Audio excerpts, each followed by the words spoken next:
નમસ્કાર મિત્રો, સ્વાગત છે બીટી એજ્યુકેશન લાઈવમાં. આજના વિડીયોમાં આપણે દિવસના તમામ મહત્વપૂર્ણ કરંટ અફેર્સને વિગતવાર અને સરળ ભાષામાં સમજવાના છીએ, જે તમારી જીપીએસસી, એસએસસી અને અન્ય સ્પર્ધાત્મક પરીક્ષાઓ માટે ખૂબ જ ઉપયોગી સાબિત થશે. તો ચાલો શરૂ કરીએ આજના મહત્વપૂર્ણ કરંટ અફેર્સ.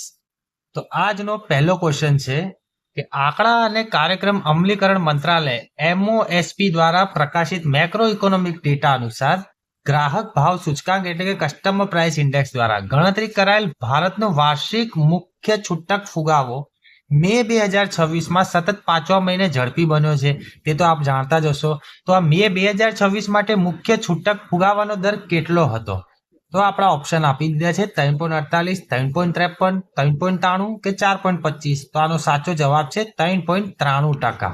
ઓકે, તો હવે આના વિશે વધુ આપણે જાણીએ કે આ ગ્રાહક ભાવ સૂચકાંક એટલે સીપીઆઈ દ્વારા જે છૂટક ફુગાવો વાંચવામાં આવ્યો હતો તે સતત 5મો માસિક વધારો દર્શાવે છે, એટલે સતત 5મી વાર વધારો થયો છે. આ એપ્રિલ 2026માં 3.48% હતો, બરાબર છે, અને મે 2026માં વધીને 3.93% થઈ ગયો છે. અને આ કોના દ્વારા માપવામાં આવે છે? આંકડા અને કાર્યક્રમ અમલીકરણ મંત્રાલય એટલે કે ministry of statistics and programme implementation દ્વારા જાહેર કરવામાં આવે છે. અને આમાં એક અલગ પોઈન્ટ છે કે ગ્રામીણ ફુગાવો 4.25% થયો છે, જ્યારે શહેરી ફુગાવો 3.53% થયો છે. અને જે મુખ્ય ફુગાવો છે એ તમે આગળ જોઈએ 3.93% થયો છે. હવે આમાં એક બોનસ પોઈન્ટ તમને આપું છે કે આ જે સીપીઆઈ છે, આ સીપીઆઈમાં માલ પ્લસ સેવા બંનેનો સમાવેશ થાય છે, પણ એની જગ્યાએ જે WPI છે એના અંદર ફક્ત માલનો સમાવેશ થાય છે, સેવાનો સમાવેશ એમાં નથી થતો. ઓકે, તો આ વસ્તુ ખાસ રાખજો. અને આમે માલ છે એ પણ કયો માલ આવે છે? જથ્થાબંધ. આનો શોર્ટ ફોર્મ છે હોલસેલ પ્રાઇસ ઇન્ડેક્સ અને આનો છે કસ્ટમર પ્રાઇસ ઇન્ડેક્સ. આ યુઝ થાય છે તમારા રિટેલ વસ્તુઓ ઉપર, એટલે જે ઉપભોક્તા યુઝ કરે છે એના ઉપર આ યુઝ થાય છે. તો ચાલો હવે આગળ બીજા ક્વેશ્ચન તરફ વધીએ. હવે બીજો ક્વેશ્ચન છે કે જૂન 2026માં રાષ્ટ્રીય જૈવ વિવિધતા સત્તા મંડળ એટલે કે નેશનલ બાયોડાયવર્સિટી ઓથોરિટી દ્વારા કૃષિ જૈવ વિવિધતા પર નવી રચાયેલ નિષ્ણાંત સમિતિના અધ્યક્ષ તરીકે કોની નિમણૂક કરવામાં આવી છે? તો ઓપ્શન તમને આપી દીધા છે. તો આમાંથી સાચો જવાબ છે આપણા ડોક્ટર PL ગૌતમ સાહેબ. ઓકે, PL ગૌતમ સાહેબ. તો આ શું છે? તો કૃષિ જૈવ વિવિધતાના સંરક્ષણ, ટકાઉ ઉપયોગ અને એક્સેસ અને લાભ વહેંચણી એટલે કે ABS તેમજ અન્ય સંબંધિત બાબતો પર નિષ્ણાત માર્ગદર્શન પૂરું પાડવા માટે એક સમિતિની પુનર્ગઠન કરવામાં આવ્યું છે, બરાબર છે. તો આ જે પ્રખ્યાત કૃષિ વૈજ્ઞાનિક અને રાષ્ટ્રીય જૈવ વિવિધતા સત્તા મંડળ અને છોડની જાતો અને ખેડૂત અધિકાર સત્તા મંડળ, આ 3 વસ્તુ આ કૃષિ વિજ્ઞાનના ભૂતપૂર્વ અધ્યક્ષ છે. એમને હાલમાં પદ્મશ્રી એવોર્ડ આપવામાં આવે છે, એટલે કે આ ચર્ચામાં છે. PL ગૌતમને સમિતિના અધ્યક્ષ તરીકે નિયુક્ત કરવામાં આવ્યા છે. તો આજે PL ગૌતમને તાજેતરમાં કૃષિ વિજ્ઞાનના તેમના ઉત્કૃષ્ટ યોગદાન બદલ પદ્મશ્રીથી સન્માનિત કરવામાં આવ્યા હતા. અને આ સમિતિ 2005થી NBA ની એક મહત્વપૂર્ણ સલાહકાર સંસ્થા રહી છે. NBA એટલે તમને આગળ કીધું છે, ખબર પડી જ ગઈ છે. તો કૃષિ આનુવંશિક સંસાધનોને લગતા ઉભરતા મુદ્દાઓને સંબોધવા માટે સમયાંતરે તેનું પુનર્ગઠન કરવામાં આવ્યું છે, એટલે કે દર વખતે આ પુનર્ગઠન કરવામાં આવે છે. હવે નેક્સ્ટ ક્વેશ્ચન જોઈએ. તો નેક્સ્ટ ક્વેશ્ચન નંબર 3 છે કે ખાદી અને ગ્રામોદ્યોગ આયોગ એ centre of excellence for Khadi, આ ખાસ યાદ જેવા સેન્ટર ઓફ એક્સેલન્સ આવે તમારા માટે ઇમ્પોર્ટન્ટ બની જાય છે, દ્વારા ડિઝાઇન કરાયેલા વિશિષ્ટ વેલનેસ વસ્ત્રો ની લાઈન રજૂ કરી છે, જે પરંપરાગત ભારતીય યોગ સિદ્ધાંતોને સમકાલીન કપડાના વલણો સાથે મિશ્રિત કરે છે. આ અનોખા કપડાના સંગ્રહનું નામ શું છે? તો તમારા ઓપ્શન છે સ્વસ્તિ, સ્વધા, સાધના કે ખાદી યોગ. તો આનો સાચો જવાબ છે સ્વધા. તો ચલો આપણે જઈએ આ સ્વધા વિશે વધુ જાણીએ કે સ્વધા શું છે. આ સંગ્રહ છે એ COEK એટલે કે centre for excellence for Khadi દ્વારા યોગ, આરોગ્ય અને સંતુલિત જીવન એટલે કે બેલેન્સ લાઈફ, હેલ્થ અને યોગના ભારતીય દર્શનને સમકાલીન કપડા ડિઝાઇન સાથે જોડવાની એક નવી પહેલ છે. તો આનો અર્થ શું કે આ જે યોગ, આરોગ્ય અને સંતુલન, આ ત્રણેયને આજે પહેલાના દર્શન હતા, બરાબર છે, આને અત્યારની લાઈફ જોડે જોઈન કરવામાં આવશે, બરાબર છે. તો આ પહેલનું નામ છે સ્વધા. તો આ સ્વધાનો ઉદ્દેશ્ય શું છે કે ખાદીના આરામ, ટકાઉપણા અને વારસાને આધુનિક ફેશન વલણો સાથે સાંકળીને નવા સુખાકારી લક્ષ્યો વસ્ત્રોને પ્રોત્સાહન આપવાનો છે. એટલે કે જૂનું જે છે એને નવા ટ્રેન્ડ સાથે જોઈન કરી નાખવામાં આવશે. અને આ સંગ્રહ ખાદીને જીવનશૈલીના પસંદગી તરીકે પ્રોત્સાહન આપવાના સરકારના પ્રયાસોને પ્રતિબંધિત કરે છે. સાથે સાથે સ્વસ્થ અને ટકાઉ જીવનશૈલીને પણ પ્રોત્સાહન આપે છે. ચલો આગળનો ક્વેશ્ચન જોઈએ, ક્વેશ્ચન નંબર 4. તો ક્વેશ્ચન નંબર 4 છે કે ભારત સરકારે 30 જૂન 2026 થી આગામી આર્મી ચીફ એટલે કે થલ સેનાના અધ્યક્ષ તરીકે કોની સત્તાવાર નિમણૂક કરી છે? તો આનો જવાબ છે લેફ્ટિનેન્ટ જનરલ ધીરજ શેઠ.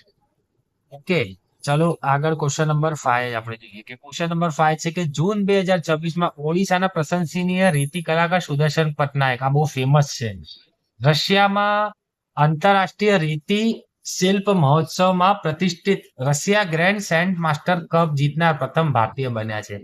તો આ જે કપ જીત્યો છે તે કયા મહત્વપૂર્ણ વૈશ્વિક મુદ્દાઓને સંબોધવા બદલ તેમની વિજેતા શિલ્પની ખૂબ જ પ્રશંસા કરવામાં આવી છે? ઓપ્શન આપી દીધા છે કે એ દરિયાઈ પ્લાસ્ટિક પ્રદૂષણ અને સમુદ્રી એસિડિફિકેશન, બી ગ્લોબલ વોર્મિંગ અને પર્યાવરણીય સંરક્ષણ, સી સરહદ પર રોગચાળો અને જાહેર આરોગ્ય, ડી ઝડપી શહેરીકરણ અને ભૂગર્ભ જળનો ઘટાડો.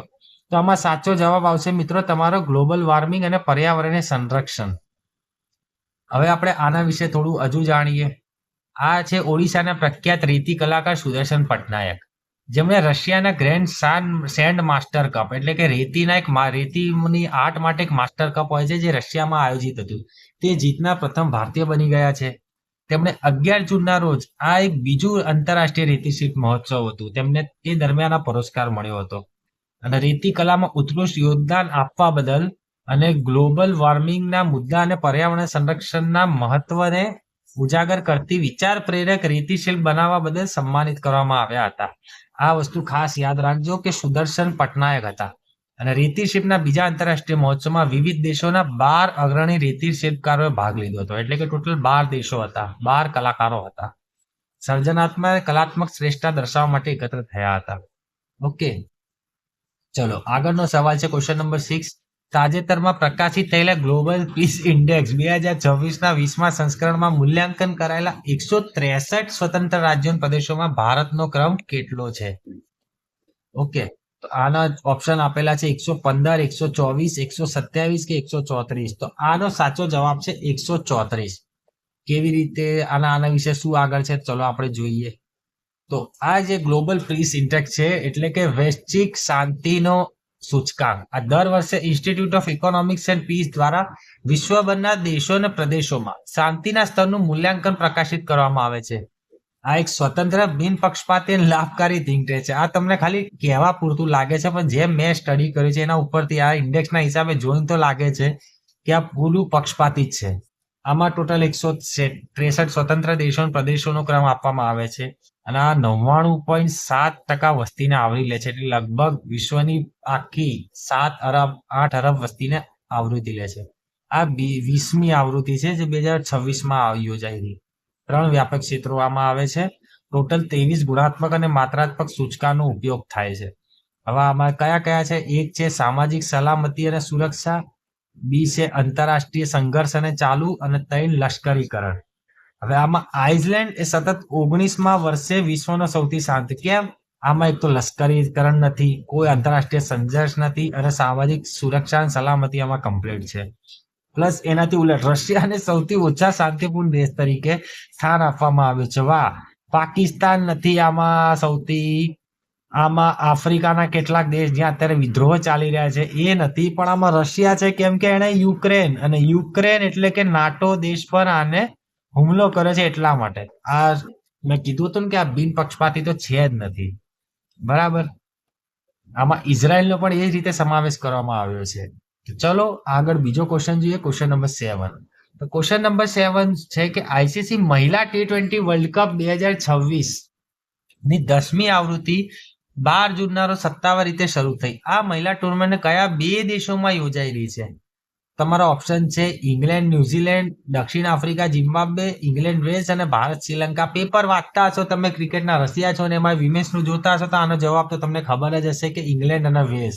પણ આ વસ્તુ બી તમને જણાવ્યું કે ઇંગ્લેન્ડ અને વેલ્સમાં જ આની ફર્સ્ટ આવૃત્તિ, પહેલું વર્લ્ડ કપ હતું એ ઇંગ્લેન્ડ અને વેલ્સમાં જ આયોજિત થયું હતું.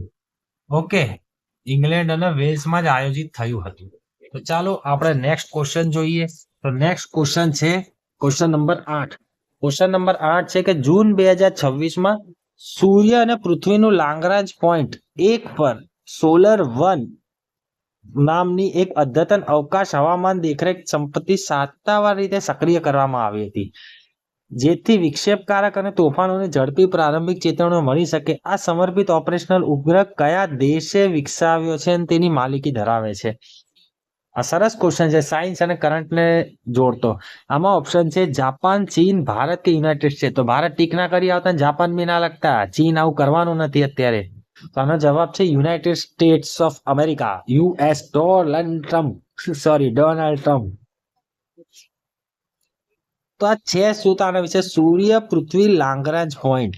આ સૌથી પહેલા તો જે લાંગ્રાન્જ પોઈન્ટ હોય છે, શું આ લાંગ્રાન્જ પોઈન્ટ એવો બિંદુ હોય છે કે બંનેની સૂર્ય અને પૃથ્વીની ગુરુત્વાકર્ષણ સ્થિરતા, અવકાશયાનને ઓછામાં ઓછો બળતણ વપરાશ અને તેની સ્થિતિ જાળવી રાખવા સક્ષમ બનાવે છે. ધારો કે આ પૃથ્વી છે અને આ સૂર્ય છે, તો એવો પોઈન્ટ હોય છે જ્યાં પૃથ્વીનું ગુરુત્વાકર્ષણ અને સૂર્યનું ગુરુત્વાકર્ષણ લગભગ એકબીજાને માઇનસ કરી નાખે છે, કાપી નાખે છે.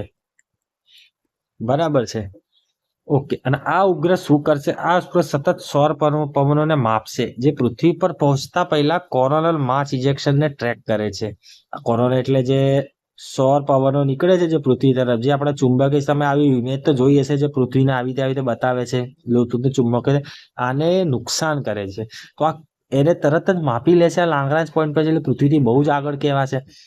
બહુ જ આગળ, લગભગ 1.6 મિલિયન કિલોમીટર એટલે કે 1.5 કરોડ કિલોમીટર આગળ છે. એટલે પહેલા જ એને માપી લેશે ને આપણને ખબર પડશે. SOLAR-1માં સૂર્યનું અવલોકન કરવા અને સૌર પવનનું વાસ્તવિક સમય માપન કરવા માટે વૈજ્ઞાનિક સાધનોના સમૂહ સાથે એક કોમ્પેક્ટ કોરોનાગ્રાફ ટેલિસ્કોપ પણ છે. આ વસ્તુ ખાસ ધ્યાન રાખજો. આ મિશનથી ઓરોરા આગાહીમાં સુધારો થવાની અને power grid, navigation system, communication networks, ઉપગ્રહ અવકાશ મિશનનું ગંભીર અવકાશ હવામાન ઘટનાઓથી રક્ષણ વધારવાની અપેક્ષા રાખે છે. આ થોડું ગૂગલ કરજો, આના વિશે બીજા પણ બહુ લાંબુ પોઈન્ટ છે. આ વિડીયો બહુ લાંબો થઈ જાય એટલે મેં આના મહત્વપૂર્ણ પોઈન્ટ કરંટના રિલેટેડ જ મેં નાખ્યા છે. આના વિશે તમે સ્ટડી કરી લેજો, જે એમાં પૂછાઈ શકે છે સાયન્સ એન્ડ ટેકનોલોજીમાં. તો ચલો આગળનો ક્વેશ્ચન જોઈએ. આગળનો ક્વેશ્ચન છે ક્વેશ્ચન નંબર 9. ખાનગી ક્ષેત્રને ધિરાણ કરતા આરબીઆઈ બેંકના ડિરેક્ટર બોર્ડે અમલમાં આવતા 2026 જૂનથી 25 વર્ષથી વધુ નાણાકીય અનુભવ ધરાવતા ઉદ્યોગના અનુભવી વ્યક્તિની નવા ચીફ ફાઇનાન્શિયલ ઓફિસર તરીકે નિમણૂક કરી છે. તો આ ટોચના નાણાકીય ભૂમિકા માટે કોની નિમણૂક કરવામાં આવી છે? તો ઓપ્શન તમને આપી દીધા છે. ઓપ્શનમાંથી આપણે જોઈએ તો આનો સાચો જવાબ છે ભાવિન લખપતવાલા. ઓકે, હવે આ જે છે આ ભાવિન લખપતવાલાને મુખ્ય નાણાકીય અધિકારી એટલે કે ચીફ ફાઇનાન્શિયલ ઓફિસર, કોણ? ચીફ ફાઇનાન્શિયલ ઓફિસર તરીકે નિમણૂક આપવામાં આવી છે. આ બોર્ડ ઓફ ડિરેક્ટર્સ દ્વારા મંજૂરી આપવામાં આવી હતી.